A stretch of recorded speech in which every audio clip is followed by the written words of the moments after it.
Hello, Working Mommy Manual listeners. Hello. Welcome back. It's been a week. No, it's been a year. It's been a year. I said the other day, it has been a long, and she thought I was going to say day or maybe week, but I said year. It for sure has. Our children are really rising to the occasion. We have been noodling around about having this episode for quite some time. Mm-hmm. In fact, I actually was also going to make sure I cleaned up my language. I'm like, you know what? Moving forward, I'm going to really try to clean it up. Like, that's going to be like a newbie.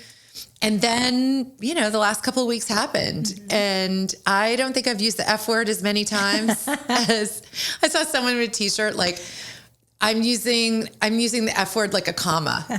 That's it's really funny. I rarely say the F word actually. It's not true story. So she's the good one. So I was at the office actually, and Dale called and he was like, well, here's one for you. And then I couldn't even shut the door fast enough. And I was like, are you fucking serious right now? And Josh was like, are you okay? I'm like, sorry. Josh, who works with us. I'm fine. Like sweet 20-year-old kid is like, oh, mama is losing her mind. Exactly. They never hear me say the F word. I know. Okay. Whereas they hear me say the F word. Mm-hmm. I try to be really good in the office. Yeah. It's very rare that I use the F word in the office. Right. It has to be very bad. Just when it and gets I would crazy. never direct it at someone. Absolutely not. It's more just like something went on. Yeah. Or something happened. Mm-hmm. Okay. So thank you for listening to the Working Mommy Manual. This is about how to manage your life. And maybe we aren't the best experts because when you, at the end of this episode, you're gonna be like, these bitches don't know how to manage their lives. No. Oh, see, there I am already with the By the way, that's Nicole Corning. And that is Kat Wilson. Here we are.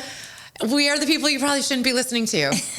Or you should be listening to because we've made every mistake and we can tell you what not to do. This is our therapy session, by the way. It is. I loved the other day when you were like, I have a teen hole moment. And I'm like, I'm glad that I am a teen hole therapist. So let's talk about this. You're like, I am fully licensed and prepared to have this conversation. And if you don't know what a teen hole is, we are going to spend this whole episode educating you about what a teen hole is. Right. Because what is a teen hole, Kathleen? Tell the audience at home. They are our children, teenagers, who instead of being teen angels, they're being teen holes. And I don't even call them a teen hole to their face. That's like code language for Dale and I that we know someone's like, Instead of calling your kid an asshole or a dick, I think I called my son a dick this last week. I'm pretty sure stop being a dick.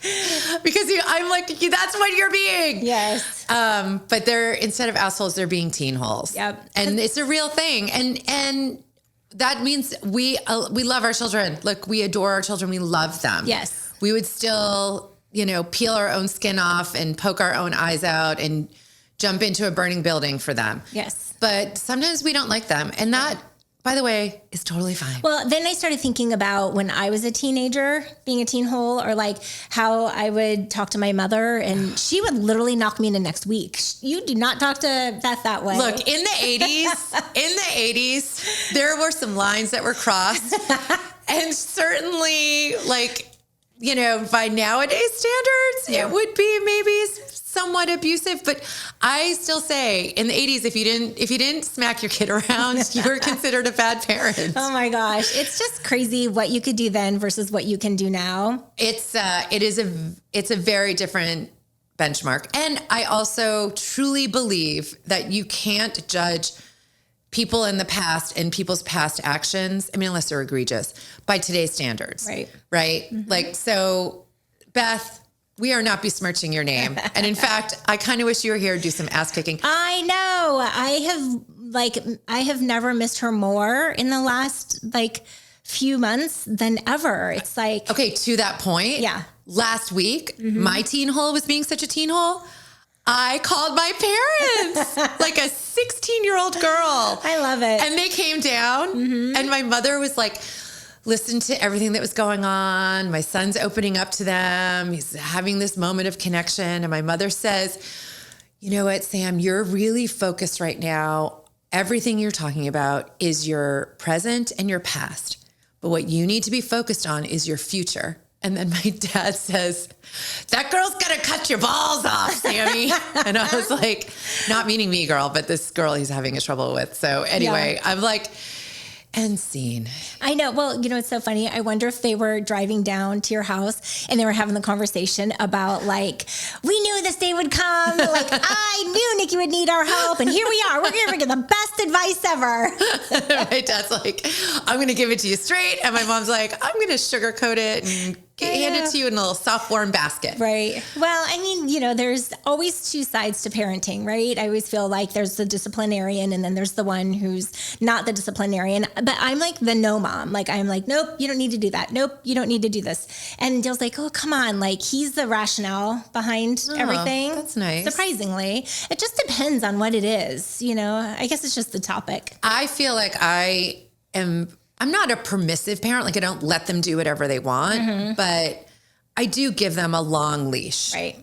But so that I feel like when I lay down the law and I say absolutely not, that's a line in the sand. Yes. Like that's it. Yep. You don't mess with it. Right. And you know what I also think is useful? So I don't think you have to beat your children like they did in the 80s. Love you, mom and dad.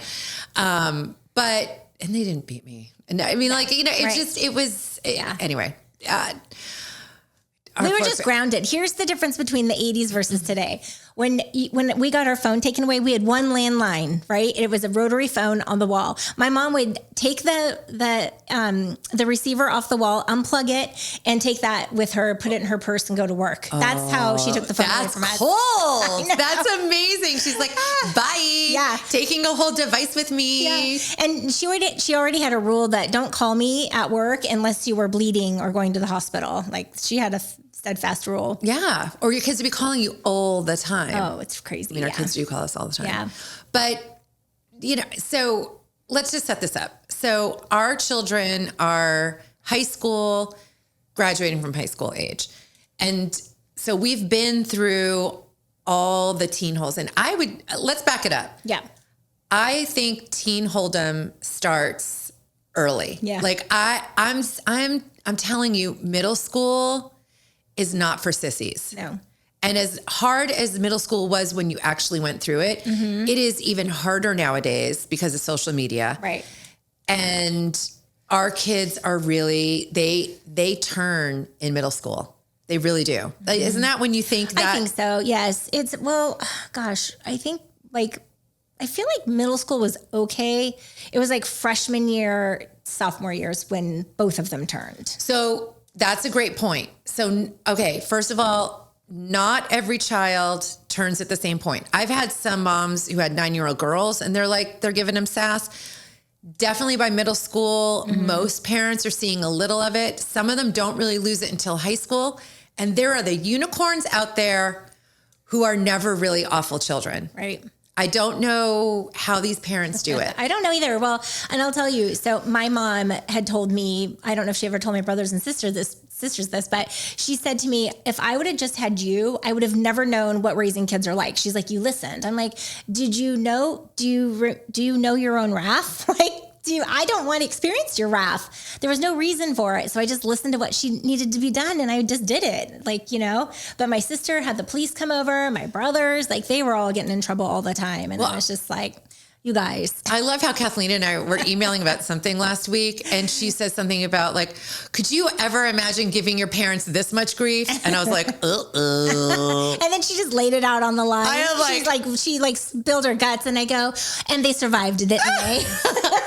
Eddie and Sue. I know they're 14-year-old girls, no fun. So I think it can start earlier. I think a lot of parents experience it manifesting in middle school and very few of us are going to get out of high school without some degree of it.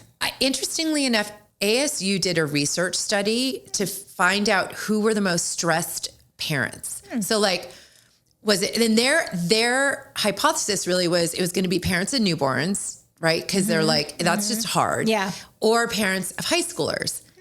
It was parents of middle schoolers. Really? I would not think that at all. So here's the challenge with middle school. And some of you who are getting this earlier, I think would fall into this category, because what's happening in middle school is they're just pulling away from you as their main, like, kind of inspiration or touchstone or their confidant. Like, you stop being the center of their universe. Right. That shifts over to their friends. That's when that whole dynamic starts. Yeah. And the problem is, think about your kids in middle school. Mm-hmm. Do they have the same friends in middle school that they have now? Mm-mm. Right. Are they the same kids in middle school that they are now? No. Okay. So what this research study showed is that middle school is when they're first pulling away from you. So that's scary for them. Yes. And then they're also trying to figure out who they are. Well, so the one thing that I will say about that is, like, with Bailey, and I feel like as soon as Bailey turned 16 and was able to drive, and that's when the wheels came off the bus. 100%. And just fully just doesn't even, like, I feel like he does not live at home, that he doesn't want to be around us, that he's never, but I know that's the 16-year-old, like, you know, just them being independent and getting that. But we've had to reel him in because it's been disastrous. It was, you know, and that's the thing. It's like, how can you want to trust your children? You want to be able to give them what you didn't have and experience things that you we're going to talk about that didn't too. Get to experience. Yep. But at the same time, when they take advantage of, they don't know what they don't know, but they know right from wrong. And I'm like, you couldn't have misjudged that any. They know right from wrong, but that frontal lobe is not fully developed until 25. Yep. And they are like living examples of that, where they have very little impulse control. They don't understand the ripples on the pond. But in middle school, it's like even uglier, because they don't even really know who their friends are. So they're pulling away from you and they're running towards something, and they don't really even know sometimes what they're running towards, or what they're running towards isn't what they wanted. And so it's like all of this fear and unsettling circumstances and shifting loyalties. And that's why you see a lot of, like, drama in middle school, because they're all like, it's this, like, seething hormonal, like, psychological dynamic where, like, and they're all these kids are doing it together. So by the time they get to high school, yes, the lack of impulse control is still there, and the teen hole is still there, but at least they have like, they've settled into themselves.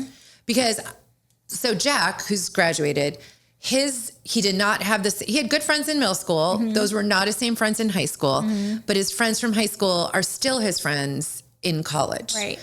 He has other friends, but like, those are his tribe. Right. Yeah. And you know, you saw a lot with Brooklyn, actually. Well, yes. So she was friends with one of the girls from middle school. They carried over and were friends in high school. And then they got involved in another friend group, which I have to tell you an update.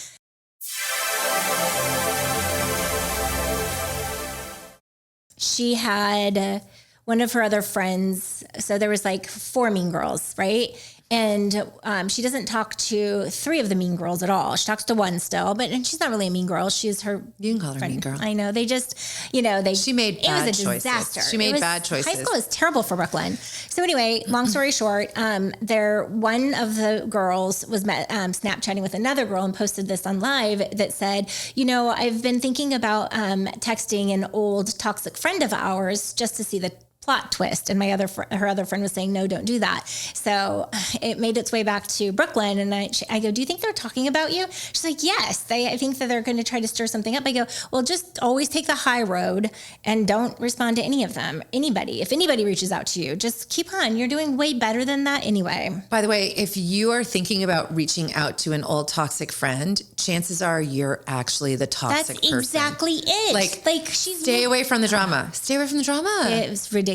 And you go listen to our old podcast because we talked all about it. It was a nightmare. Okay. So I think people who have kids in middle school, that's just tough. Like, that is just, you are in the thick of it. By high school, you're definitely seeing, you're probably not getting out unscathed, right? And so back to Bailey, 16 years old, I think there's this whole thing that happens around them getting a sense of freedom, and they're like experiencing things that they hadn't before because they always had to depend on you. Yeah.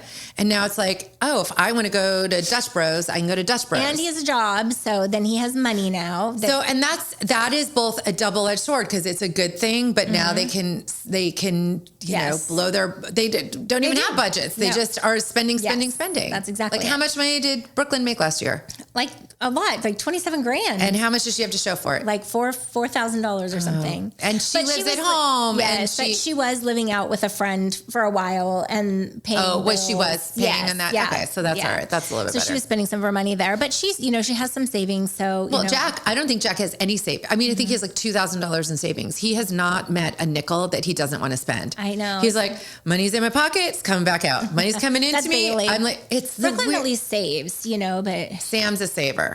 Sam's a saver. But you know, and so what I've been dealing with. So you've dealt with I've got my freedom, peace out. And that comes with a whole different set of teen wholeness where now they are testing their limits and they're like, I got this. I know what I'm doing, but they have no fucking clue what they're doing. No, that's exactly it. You know, and the day I was talking to Bailey about being responsible and you're still my child. And he's like, I'm not a baby anymore. And I'm like, you're not 26. You're 16 years old. You are still my baby.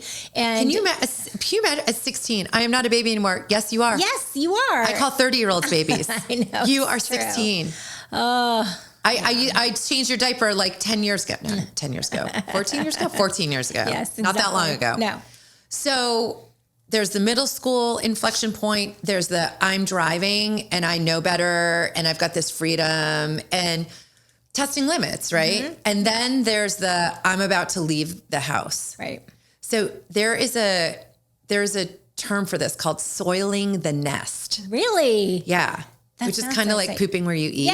Yeah. Right. That's how I think about it. Received it. Yes. So and that is what I have been dealing with Sam. So Sam is my quote unquote easy child, right? Like he's just always been easy, get along, go along, real, you know, smart, academically gifted, like just, and not like, that's just what he likes to do. Yeah. Right. And he's just Mr. Even keel, right? Yes. Yep. No, he has lost his ever loving mind. I mean, I was in the principal's, today is Cinco de Mayo. And I was in the principal's office a week ago dealing with some ridiculous stuff at school and with some personality conflicts. And he's graduating on the 22nd. I'm like, dude, we've got like 17 days until graduation. Yeah. Like, can you just hold it together? Yes. They can't. I know. But I think there's some soiling of the nest. Do you think it's senioritis also? Do you think it's just he's getting ready to go out? Or do you think that, what do you think? What do you think? I think there's a degree of Sam and I were always very close. And I think this last year, there's definitely like the divorce impacted him, right? So I think the divorce was hard on him. And he has to leave home soon. And I think I think he's unaware of how much he is, he's just kind of taking that anger that he has and really like leveraging it to just like, he's going to be at this like peace out mode. Like, I don't know. I don't get a sense he's going to be sad when he leaves. I think he might be sad later, but I think he'll get homesick. Maybe he's going across the country, but even that, like, it's so funny. There's this meme. Kathleen and I live on memes. We do. Like, it's like caffeine memes and wine is what we live on. It's true. But there was this meme that was something about like having a teenager is like having a really bad boyfriend. So you had like can of hair to like eager. And if they text back, you're like, do you think you might want to do something? And if they say maybe, you're like, okay, that's cool. It's true. Because you're just like, and my favorite one, I sent one to you this weekend. It said, you have to take it one, are you fucking kidding me at a time? Yes, it's so true. So I think Sam is, I think he's definitely doing that soiling of the nest. Well, there's hope for them. Just like our parents survived teen wholehood. we're going to survive it also, but it's just, I am not going to break before we get there. It's like, I can't even cry anymore. I mean, it's just, you're so frustrated. You're just like, I have worked so hard to mold and shape you into the person you're supposed to be, and you're not following any of my rules. So speaking of crying, I don't like crying. I don't like me crying. I don't like other people crying. So one of my resolutions this year is I want to learn to cry more. Like I want to just let myself cry. Well, yeah, you just have to sit with your feelings. And if it's crying, you have to let it go. Otherwise, you have to let it out. Otherwise, it's going to manifest into something different. I cried every morning last week. Every morning for even if it was just a small, 30-second meltdown. Yeah. I cried every day last week because last Monday started with the principal calling me with Sam in her office, going through this litany of all these things that are going on. And I'm like, okay, you're 3 weeks away from graduation. We don't need this grief now. Hold it together. Just hold it together. Right. And actually anyway, it even if your kid is no drama, and Sam really is no drama, the other children around them are super dramatic. So back to the Brooklyn thing, right? Brooklyn is actually pretty just keep my nose down, do my work, whatever. She is a super hard worker. She's a super hard worker. She works. I mean, she pulls doubles all the time. She's going to school. She's not sitting around doing nothing. Although she says that I tell her she's doing nothing all the time. And I'm like, well, when I leave in the morning, you're in bed. And when I come home, you're in bed. And she's like, I've done stuff in between. You're like, Oh, you're like, based on the benchmark of me, I know you're not doing much, lady. You're not bless your little heart for doing what you are. And I love her to pieces, and I have to let her feel her feelings, and I have to let her express her feelings. We had a big knockdown drag out on Saturday, and we have yet to sit down and calmly talk about it. And because I did go to bed crying, so I was furious. And that's the last thing you want to do on a Saturday. It's I finally freed it. You're not tied, making all these decisions all day long. You're like, I'm going to have a nice day. We're going to go do this. I'm going to get chores done, whatever it is. And nope. No, and you went out for happy hour with your husband. You're like, okay, life is good. Yeah. I'm in a good, happy place. And then you get back in and it's wham, the teen hole bus just hits you. It did for sure. It's really awful. So I am longing for the days of the 80s when you could just smack your child when you felt like it. Man. No, I'm really not. I mean, I don't, we're not. It's just, we're going to cry about it. Yeah. It's it really is, it is heartbreaking. So, but Brooklyn, to that girl who was like, oh, I'm going to reach back out to a toxic friend. And it's okay, if you're crazy, you try to build a moat around you and your family as much as possible, but it doesn't matter. Even if you don't want to be drama and you're just trying to live your life and get through it, it finds you anyway. Well, that's what I was saying a couple weeks ago, because this has been nonstop. It's been nonstop since March and it's just the beginning of May. But I said, Bailey has tested some boundaries. Oh, 100%. And I said, all I do is go to work, and we work hard, and all I do is go home and take care of my family. It's not like I'm out running around or doing all this crazy stuff or overspending money or, lying, cheating, whatever. I'm not doing any of that. I'm being responsible. And yet this chaos keeps finding its way back to me. And I told the universe the other day, I was like, universe, I have had enough. These are my boundaries. I'm not accepting any more crazy. And then I got to work and someone comes in my office being crazy. And you were like, this is not what I was referencing in my earlier ask to you, I asked universe. You to be nice today. But it was resolved quickly. So I appreciate it. I was like, okay, I'll give that one to you, universe. Well, but I think that's a good point that you make, which is when you're a working mom, you can either be crazy outside of work or you can be crazy at work. Right. When both areas of your life are crazy, it is it's going to break you. It's too much. I feel like, I feel like I'm living in a circus. You're walking a tightrope, making sure that, you're balancing everything properly. I mean, so here's some self-care things that I've done for myself. It's I've been so insane. It's I took a bunch of work home with me every weekend I do, but this weekend I'm like, okay, this is what we're going to do. We have enough staff. We just hired a couple more people, moved some people around. So we have capacity now, right? And they may be just training, but they need to learn. So I took all of my work and I separated it in two piles, my pile and a delegate delegate pile. And that's what I did. I went through every single piece of paper and I'm like, this is what I'm doing. So I came in on Monday, I set them down. I'm like, this is things that we need help with. If you guys can help get this off my plate. And that was really nice. So, which I appreciate because that goes back to the whole, either your work can be crazy or your personal life can be crazy. Right. So you don't have too much control over the TeenHoles situation. But I love that you were like, okay, you know what can I free up in my work life? Yeah. Because what can I move off my plate? Right.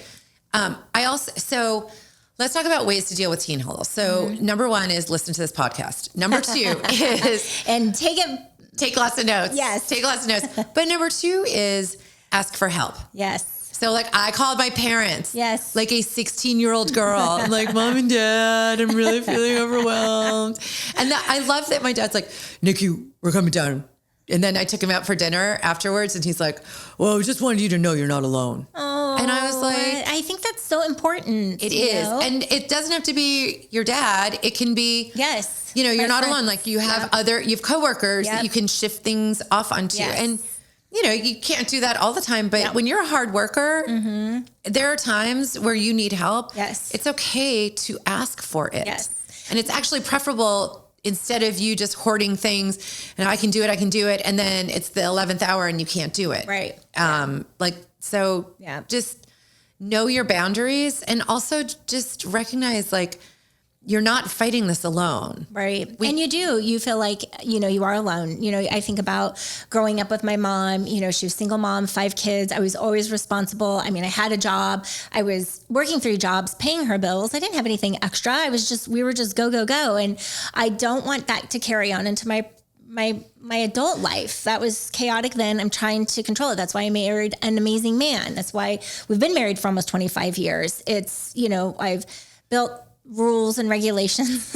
Now I sound like work for my family. Sorry, are you giving a regulatory webinar presentation to our audience members? God. Here you go. Yeah. So, and I have seen a therapist. Like that's something you should say. Oh, so therapy. Yes. Oh my gosh, y'all. Yes. Y'all, if you aren't embracing therapy, you are missing out. You don't have to go for 18 years. No. You don't have to go for a whole year. You just have to find tools to get through what is bothering you. Yeah. So and those continue to work. I haven't seen a therapist, since my mom passed away. It's been 9 years. And I saw a therapist probably for a year after my mom passed away. And so, but I still use those tools today to help get through things. So don't be afraid to, as resources, call in your coworkers, call in your girlfriends, listen to our podcast, listen to other podcasts. Yes. It can feel so isolating. And I think especially when there's something like quote unquote bad happening with your child, because first of all, you don't want to necessarily tell their story. Yeah. You don't want to spill their tea. Yeah. But really their story and their tea is your story. Right. And there are times where you just need some extra support. So don't isolate yourself. Don't go into that bunker. Yeah. And we do that where we're like, we'll just work harder. We're just going to push through it. We're just going to do all the things for them. Yes. No, sometimes you need to take a pause. You need to cry in the shower. Yep. Where all grown women do it. That is exactly. It's the only safe space sometimes. Yeah, crying in the shower, in the morning, eating your Oreos, drinking your wine from a little sippy cup. Exactly. We don't really do that. We want to. And I always joke at the office, when it's super insane, and I'm like, did someone say we were having mimosas this morning? I thought mimosas were on docket. Anybody? And they're like, oh, I'm like, just kidding. Just kidding. But am I? I know. Not really. It's funny. But, and go see a therapist. And I think it's great to have a therapist on deck, right? Like someone who you've seen over the years and but even if you don't, there are all those therapy apps. Sometimes you just, and you know what? If you get someone on the therapy app and they're not your person, next, who's the next person? Well, and therapy is also good for your children as well. Not just for you, but, Great point. Yeah, and your marriage. Yes. Everybody needs Unless therapy. They're like, oh, your husband's an asshole and you should get divorced. Yeah. And that happens too. Yeah. So there are a lot of resources to help you out. Don't live on an island. just the worst thing you can do. I think that for me, and I don't know if this is for you, but when I'm feeling overwhelmed, like I have been recently, it's just, I have to stop and figure out what I'm going to do at home and what am I going to do at work to make my life simpler.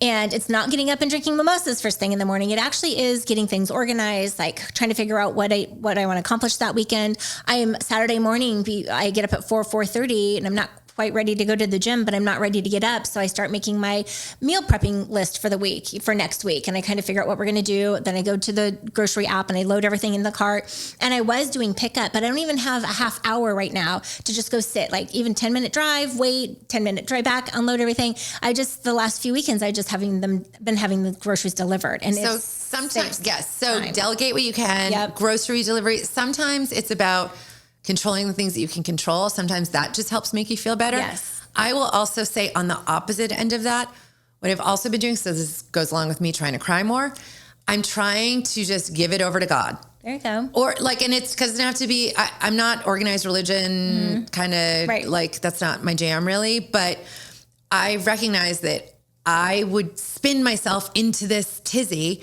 I got to do this. I got to do this. I got to try to control this. I got to try to control this. And I realized I was working out of my ego so much of like, you can control everything. Well, you can't control everything. And we know that. But when things are out of control, you're holding on, like white knuckling it. Right.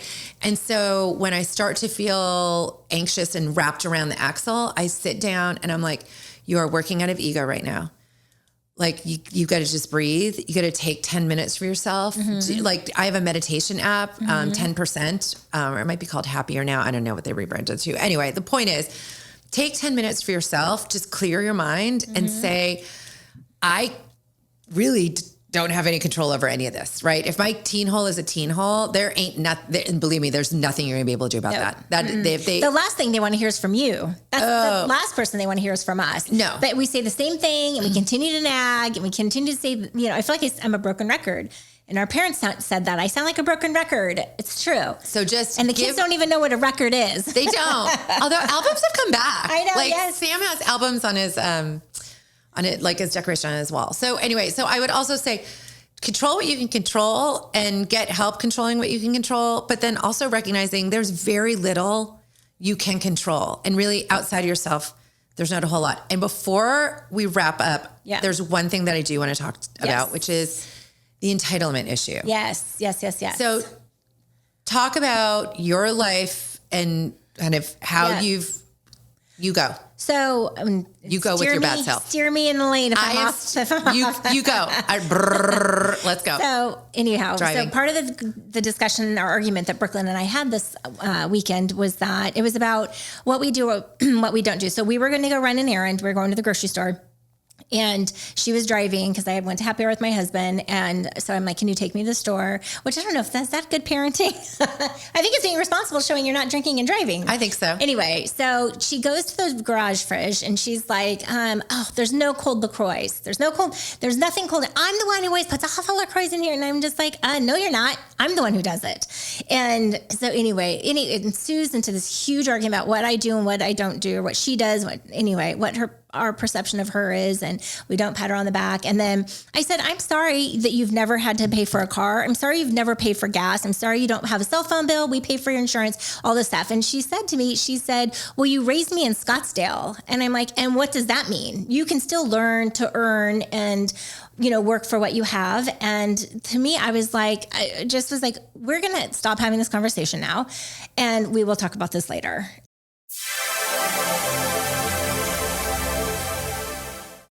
So it's the entitlement. It's when you come from an environment of lack, when that's what you've grown up in, especially, I think that you tend to try to do everything for your children and give them all the opportunities and things that you didn't have. Right. And that is a double-edged sword. So there's a coach.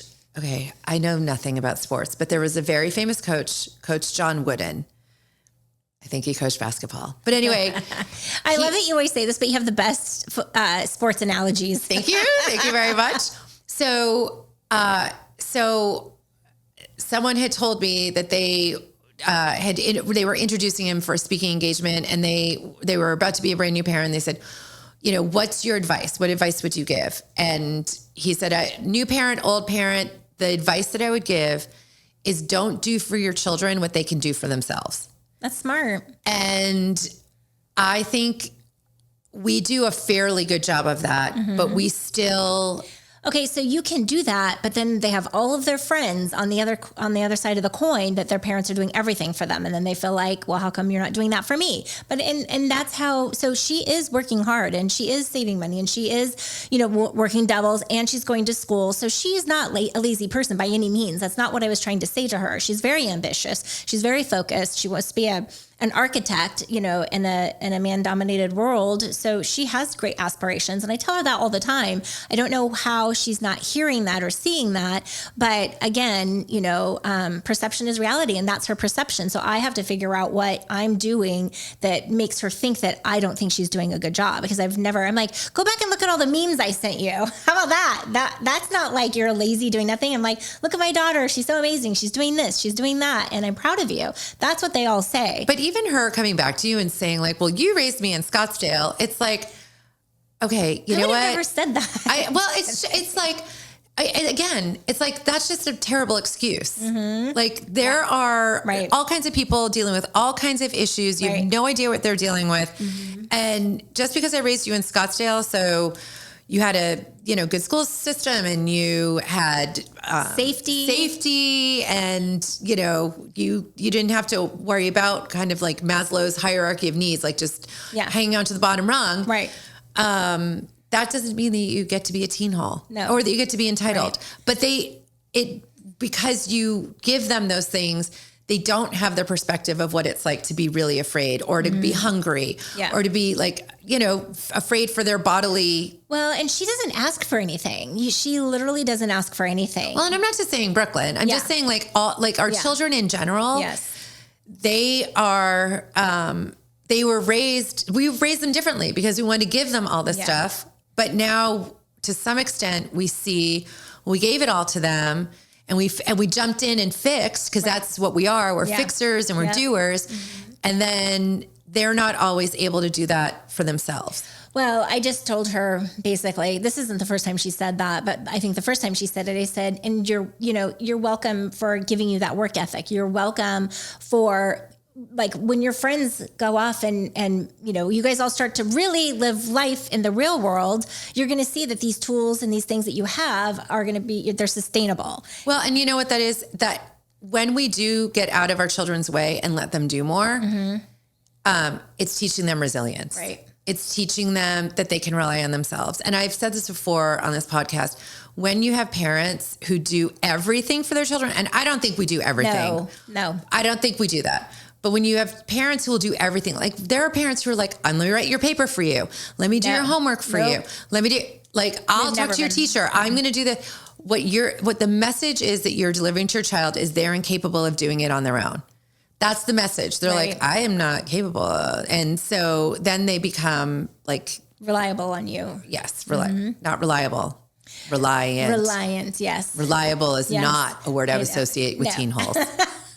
I know. So anyway, that's just a snippet. Look, if you have a 4-year-old, like I would actually, one other parting piece of advice, this was given to me by a 3rd grade teacher way before I had kids. When I was just newly married, we would walk our dogs in the morning, and she had said to me, by 3rd grade, if you have not instilled a sense of order and rule following with your child, you are out of luck. Well, so, and that's funny. And maybe you're not, but yeah, no, it's true. So when our kids were like toddlers, 2 and 3, and Dale's like, you're so hard on them. I'm not hard on them. I'm like, we're teaching them their morals and their values now. You don't teach them when they're teenagers. You have to instill it into them now. And so if Brooklyn doesn't pick up her toy and put it away, she's not getting the lollipop, and she's having a meltdown that she doesn't get the lollipop. And I said, until you pick up that toy, you're not getting the lollipop. Yes. And I stood my ground. So you will probably end up with a teen hall anywhere from age 9 to when they graduate from high school. But you are going to have better outcomes if you start early. Yes. And you give them those boundaries. Yes. 100%. So anyway, is there anything else you want to get off your chest? about tea? I mean, there's so much. There is a lot. We should have had wine. I think it's just, give yourself grace, just and have somebody that you can talk to. And I appreciate you so much. I mean, even though we work together, you're one of my confidants. I can talk to you openly and I'm not afraid of that. And before, excuse me, I would never talk to my coworkers about any of this stuff at all. I would just keep it in a box, not talk to anybody. But unfortunately, I'm an open book for you. Well, no, you have to find your tribe. You have to find your safe zones. Yep. You have to find your people who have your back, right? Yeah. Yep. And both you and Perry have both been that, I'm not afraid to come and be like, oh my God, you're never going to believe this. And then you guys are like, oh yeah.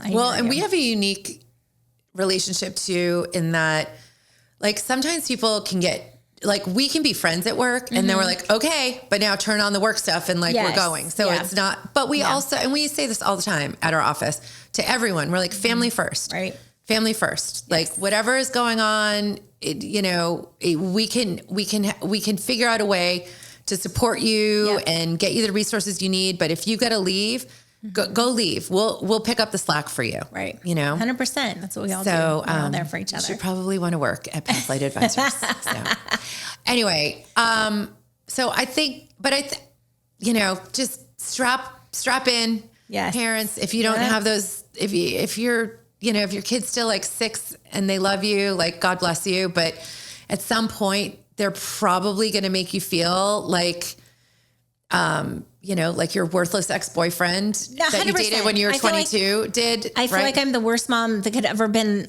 alive, period, right now. That's so again, listen to our podcast from the worst mothers on the planet. We will give you all of our secrets. Stay tuned. Exactly. So, all right. Well, let's end on a positive note. So let's start out with mom hacks because we both have a mom hack. Yes.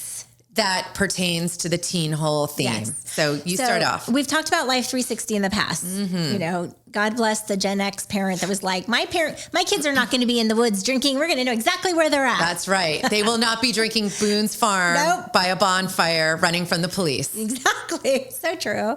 Anyhow, and I'm glad for this because apparently a teenage kid, one of Bailey's friends had gotten Bailey and this friend has had a falling out. And so Bailey received a text message from the dad saying, hey, do you know who did this? Or if you were responsible for this, I need to know. And Bailey's like, no, I was at work. So immediately I go to the Life 360 app and I check and I can see that he was at work from, like 3 o'clock until 10 o'clock. And then, he went to get something to eat and then he was back until like 10:15. And then he ended up going home and he was home by 10:30. So I snapped all the pictures just so I know that I have this evidence that he was where he said he was. And so not that you always use Life 360 as your but it's like a good alibi. Also, if you're going to commit a murder, take that off your phone. Exactly.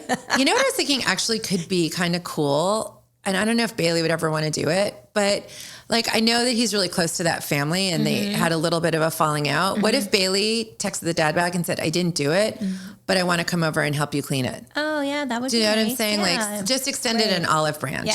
Very true. I don't know. Very true. I don't know.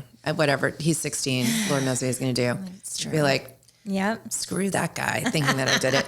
All right. So my life hack is don't ever piss off the principal. So I was in the principal's office for my easy child who's about to graduate. I have never been to the principal's office. If you had asked me if I would be in the principal's office for Sam 3 weeks before he graduated, I'd be like, impossible. Yeah. Nope. It's possible. It's the unpredictability of a teen hole. So the good news is the principal was great. We had a really great conversation, but I was a little nervous because 2 years prior, I had it out with this principal over their policy on prom. Oh, I forgot about that. And I can Did she remember?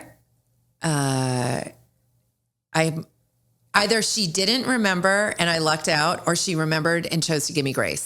Either way, I'm putting it in the win column. Okay. But so he, so note to self, it would have been a much better experience. I think for me she was great when I got there, but prior to going in, I was real nervous because I'm like, man, I lit this principal up And it really wasn't fair. Like, it wasn't something she could do. It was like the student government that like had voted on this. And I was just saying it was a stupid policy. And I think it was about you couldn't bring someone out of district to the prom. No, it was, don't get me started, girl. No, so it's that at our school, it's not a junior prom and a senior prom. It's a junior senior prom. Okay. And they wouldn't you couldn't bring an underclassman. Oh, okay. You could only bring a junior, a senior, someone from another school, or someone who had already graduated. Okay. And I'm like, and so my son was dating a sophomore at the time, legitimately dating her. And I'm like, so he can't bring his girlfriend, but he could bring Brooklyn, who went to Pinnacle, or someone who's graduated already. Yeah. I'm like, why? Like, shouldn't the prom benefit the students who are here at the school? Yeah. I don't know, just saying.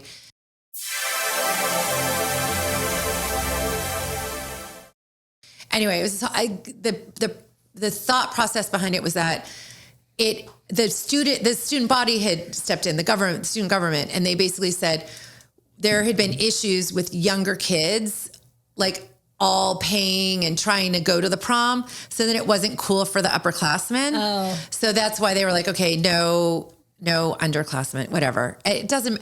The point is, there was a better way to deal with that, and I took it to the top, and I fought to the death. And really, you just don't know what's going to come back to bite you. So just play nice with the principal. You might not agree with them, but it's just a best policy. Well, and that's another thing I think we're going to do is I'm going to make a list of everything that we fought for these kids about and put that in a book and give it to them.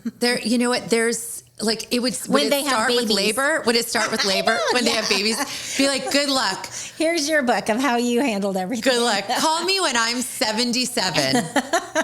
And you're 51 and you need help with the kids, but don't call me before then, because that's when I broke down and called my parents finally. Exactly. So let's end on a high note. Yeah. What was your one good thing? I don't know if I've had it. My husband did not die. My husband did not die. Dale, you didn't die. No, for real, he didn't die. And that was on the table. It was bad. That's the thing. It's like it's compounded. You've had a crazy, awful, personal. Since March. Yeah. It's only May 5th. Can you say what happened to Dale? Yeah. So he actually, like at the end of March, started having back pain, and long story short. And he has back pain. Yes.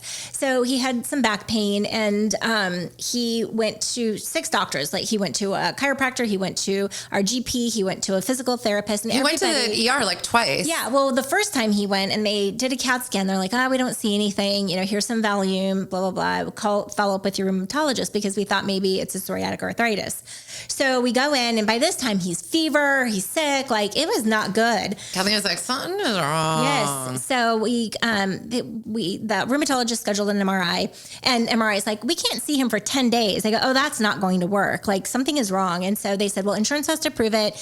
Then we moved it up to the 17th. But by the 15th, I was like, he cannot wait another day. Like, I called, I go, I don't care where in the state I have to drive to. He has to see someone today. So they scheduled an appointment, and it was like at 9:00 at night. And then she goes, and I have to find this lady, because this is amazing. She goes, let me just refresh the screen since we've been booking this appointment. There could have been other cancellations. And she found one. God bless those people who care. Yes. God bless those people who care. Because she could have just booked the appointment and been like, okay, there you go. Instead, she refreshes it, and she's like, they've had a cancellation at 11 a.m. I'm like, I'm taking them. So I took them, and then I'm working in the lobby, because we're always working. I'm working at the lobby, and he comes out, and I'm like, all right. So we leave, and then I take him home, and like 3 hours later, he gets a call from the rheumatologist. It's like, you have to go to the ER now. You have infection in your spine, and you have sepsis. I was like, what the hell? So I met him at the hospital. Anyway, long story short, he spent 7 days in the hospital trying to clear out his blood, get him healthy again. So now he's just, sorry, Dale, this is a HIPAA violation, but I'm sharing all your shit. Dale's like, oh, no. I know. The poor guy was terrible, but he, made it through. Now he has, PIC IV for like 6 weeks. Okay, legitimately, is that your one good thing, that your husband didn't die? Yes. I feel like that's awesome. And I am happy Dale didn't die, but like, anything else? I did tell myself, got anything? I did start a list of like, I'm supposed to say something good that happened every day. And when was the last time I updated this? I can't even find it. You're like 1999. On 4/19. I wrote, good things are always happening to me. On 4/17, we have staff in place to help with holding down the fort. And then day 2 is Dale's fever has broke. Okay. I sound like somebody from that list sucks in your life. Suck. Like that's how it's been lately. That's why I just wanted to have mimosas on this weekend and have a nice weekend. And then your teen hole happened. So I got none of it. She's like, oh, you had fun?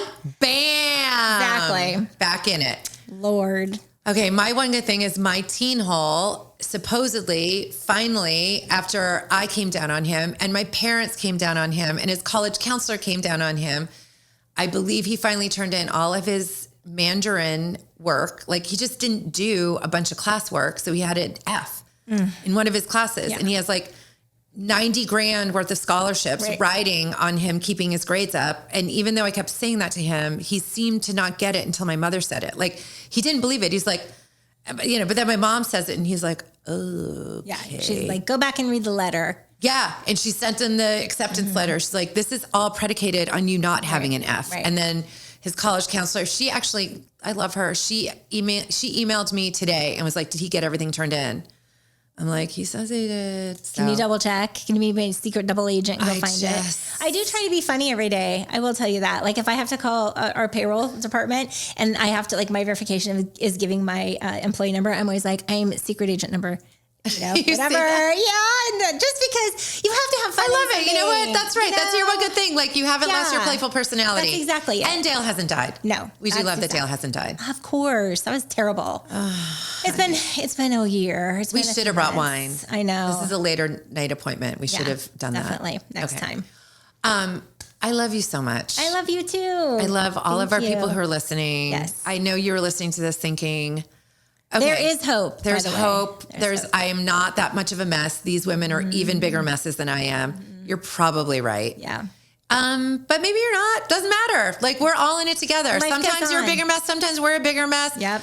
And it's not a competition. It is not a competition. It is not a competition. It is not. There's no one-upping teen wholeness. Like every teen hole is their own little special teen hole. You know, and you shouldn't feel ashamed that these kids, like you, of course you raised them the best that you could raise them. You can't help that they made these decisions. They have to learn this stuff on their own so that when they get to be adults, they'd probably have like, oh, I learned my lesson on that one. I'm not going to try even attempt that. I will also add on top of that, stakes are lower. So stakes are lower in high school than they are when they are like in the workforce. Right. Stakes are lower before they turn 18, right? So take it with a grain of salt when they're testing you because they're doing it and they're pushing boundaries and they're doing things that they really shouldn't do, but they're doing it when they're minors and when they're still under your control. And so that's actually a good thing. Yes. Anyway, so. Well, cheers. Oh, I love you. Cheers and press and hold. Press and hold. All right. Wine next time. Yes. Thanks, everyone. Thanks. Have a great week. Bye. Bye.